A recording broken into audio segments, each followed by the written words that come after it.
Hi guys, welcome to this set of videos. What we're going to do in this set of videos is we're going to continue this discussion that we've been on about similar triangles and the proportions that we can set up between similar triangles, knowing that the ratio for those proportions has to be the same. What we're going to look at here is an idea having to do with similar right triangles, and in fact actually really sort of what we're going to look at here is something called the geometric mean, which most of you probably are not familiar with. So we'll take a look at what the geometric mean is first, and then how that geometric mean applies to right triangles and proportions. So let's get started with this by first looking at our essential question. What we're going to do, the way that we're going to get similar right triangles is we're going to put in an altitude. The altitude will go from the right, they're right triangles, so the altitude will go from the right angle, the 90-degree angle, to the hypotenuse. So the altitude to the hypotenuse of a right triangle will help us use similar triangles to solve problems. By dropping that altitude in there, I will take a right triangle that I'll break down into two smaller triangles, and those triangles are all going to be similar, and I'll show you here in just a second. The way that we're going to do this, you guys will first understand how to find the geometric mean of a pair of numbers. Then what we're going to do is use that geometric mean to help us figure out things or help us understand the geometric mean theorems for right triangles. So we're going to apply this geometric mean to right triangles, and then finally you can use those geometric mean theorems to help us solve some problems and for some unknowns. So here we go. The first thing we need to do is this idea of that altitude, dropping that altitude to the hypotenuse, and I told you that those right triangles would then be similar. So let me show you how this works. What I've got for you right here is a right triangle. There's a right triangle for you right there. Let me put that right triangle in green. Here he is right here. Please notice that this right triangle, of course, has a 90-degree angle in it, right? That's what makes it a right triangle. We'll call it triangle number one. Now, all I've done is I've simply taken triangle number one, right? And I've redrawn that triangle right here. The only difference is I've now put in that altitude, right? The altitude of the triangle is from the vertex, right? Drawn from a vertex perpendicular to the opposite side. In this case, the 90-degree angle to the hypotenuse, right? So the altitude to the hypotenuse from the vertex, which is 90 degrees, to the opposite side. What that does, inside my right triangle, this triangle right here, when I drop that altitude in there, I get two new right triangles. I get this one right here in blue. This is also a right triangle. How do I know it's a right triangle? Well, remember, the altitude is perpendicular to the hypotenuse, perpendicular to the opposite side. So this has to be a right triangle. And then I also get this guy right here, this triangle in yellow, which is also going to be a right triangle because that altitude is perpendicular to the hypotenuse. Now, what I want to show you is that these three triangles are all similar. They're all similar, and here's how we're going to do it. I want to show you that triangle number one is similar to triangle number two. Let's start with that one. Okay, well, in order to show that these two triangles are similar, I got to use one of my triangle similarity theorems.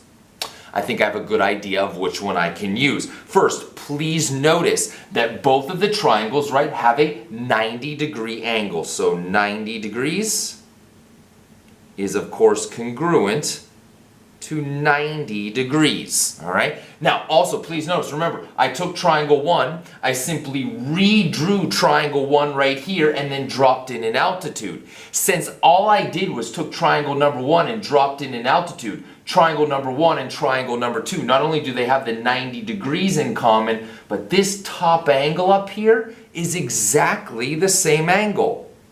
This one and this one. So, the top angle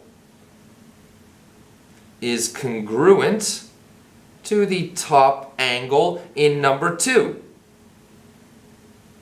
And that's good enough, right? Remember, my angle-angle triangle similarity theorem says all I have to do is show that two angles are congruent. The right angle, this top angle, and this top angle. They're the same. They're congruent. So, angle-angle triangle similarity.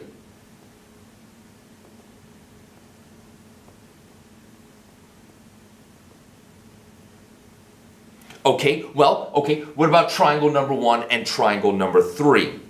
Triangle number 1 proportional to triangle number 3. Well, once again, the giveaway, right? I've just taken triangle number 1, redrawn it, and put in that altitude, right? Okay, so they both have right angles. That's the easy one. We'll start there. 90 degrees, of course, is congruent to 90 degrees.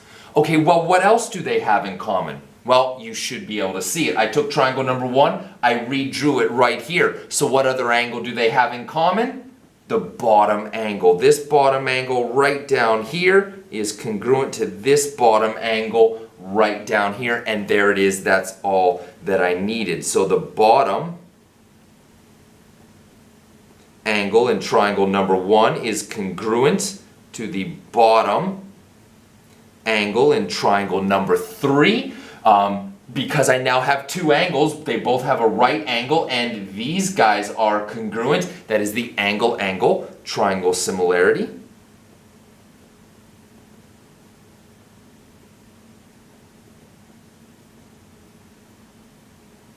But what I've done is I've shown that triangle number 1 is congruent to triangle number 2.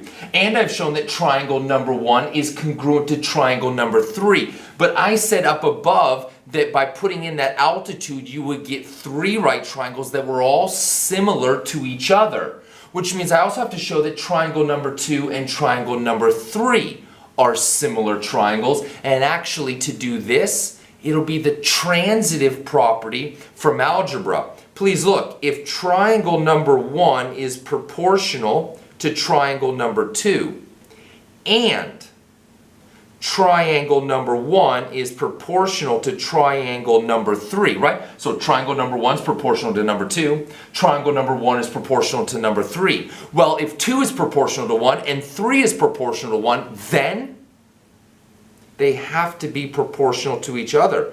Triangle number 2 must be proportional to triangle number 3, right? Because 2 is proportional to 1 and 3 is proportional to 1. Since they're both proportional to the same triangle, they also have to be proportional to each other. That is the transitive property from algebra. So what we've done now so far is we've seen this idea. I can take a right triangle, put in an altitude, and what I wind up with is two triangles that are similar to the first. Now remember, with similar triangles, we can write proportions. But before we take a look at proportions, let's quickly talk about this geometric mean. Now this is going to be something that many of you have not seen before.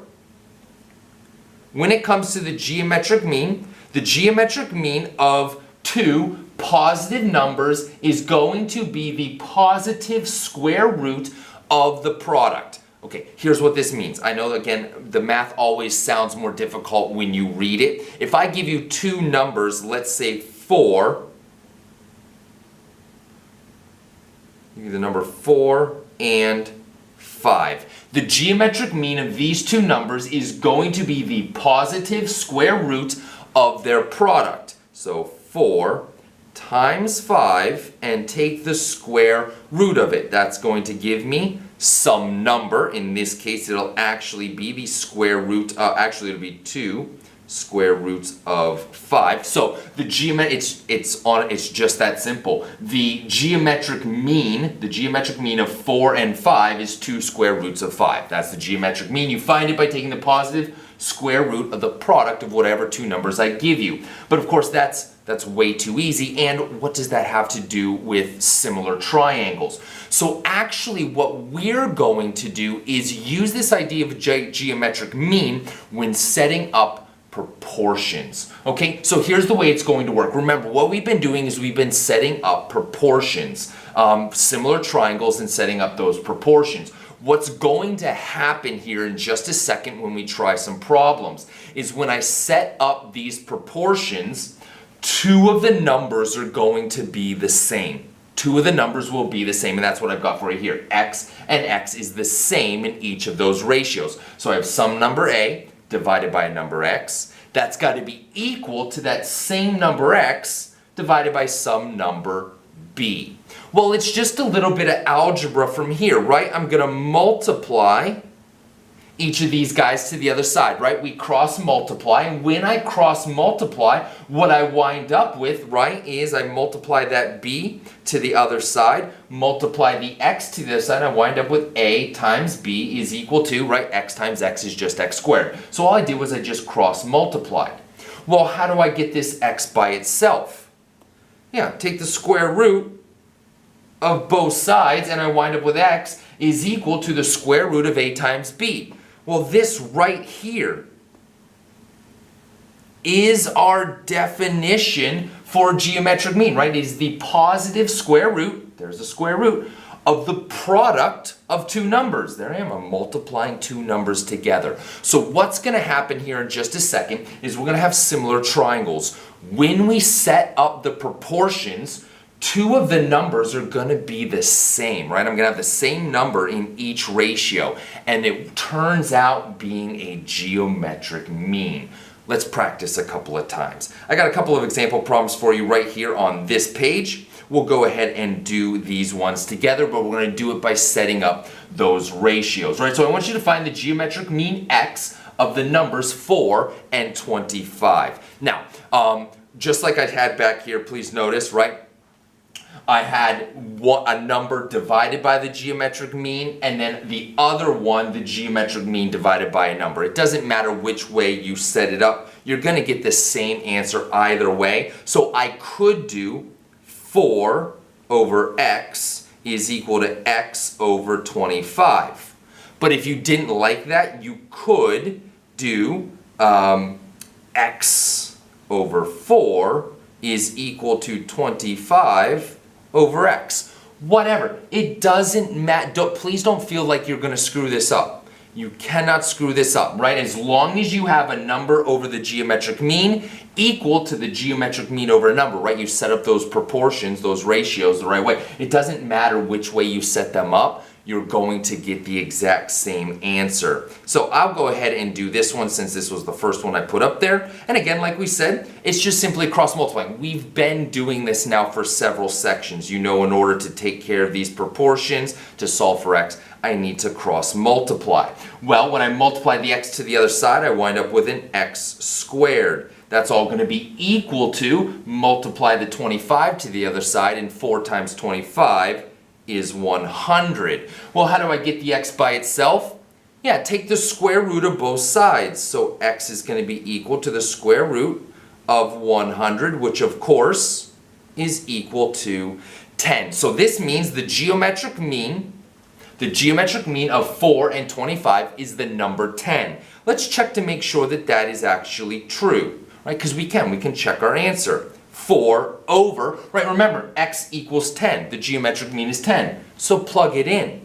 4 over 10 is equal to 10 over 25, right? Go ahead and throw that into a calculator. 4 divided by 10, 0.4. What is 10 divided by 25? Would it surprise you that it's 0.4? It shouldn't. Check. It all checks out. Let's do another one here together. So what I want you to do is I want you to find the geometric mean of 9 and 20. Once again, it doesn't matter which way you set them up. 9 over X equal X over 20, or X over 9 is equal to 20 over. It doesn't matter which way you do it. Let's go ahead and do this. Let's see, 9 over X is equal to X over 20. Again, if you did it the other way, when you cross multiply, it's all going to come out exactly the same. So we cross multiply, and I wind up with X squared is equal to 9 times 20, right? Multiply the 20 to the other side, which is 180. All right, so I'm going to take the square root of both sides. And 180 is not a perfect square. So we're just simply going, what we're going to do is simplify that. I can break, or I can factor 180 into a 36 times 5. You should be comfortable with factoring square roots from Algebra 1. You would have practiced this a little bit, and we've been doing this consistently throughout the year here in geometry. Anytime we get in a non-perfect square, simplifying that perfect square. All you're doing is you're looking for a perfect square that 180 is divisible by. And in this case, 180 is divisible by 36. 36 goes into 180 5 times. But 36 is a perfect square.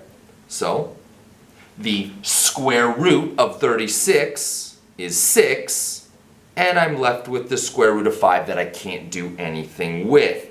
This is my geometric mean, and once again, you can check it. Just go ahead and plug it back into the proportion. 9 over 6 square roots of 5 equal to 6 square roots of 5 over 20. Put that into your calculator. Again, I don't expect you to be able to do something like that in your head. You get 0.67, and sure enough, 0.67. So my geometric mean checks out. When I plug it back in, I wound up finding the geometric mean, which is 6 times the square root of 5. So here's what we've done so far. First, I've shown you that by putting in an altitude, I take a right triangle and split it into 2 similar right triangles. And now we've talked about this idea of a geometric mean. So what I'll show you how to do on the next page of the notes is how to set up those proportions for the similar right triangles and how that proportion winds up being a geometric mean. Can't wait to take a look at it with you. I'll see you on the next page.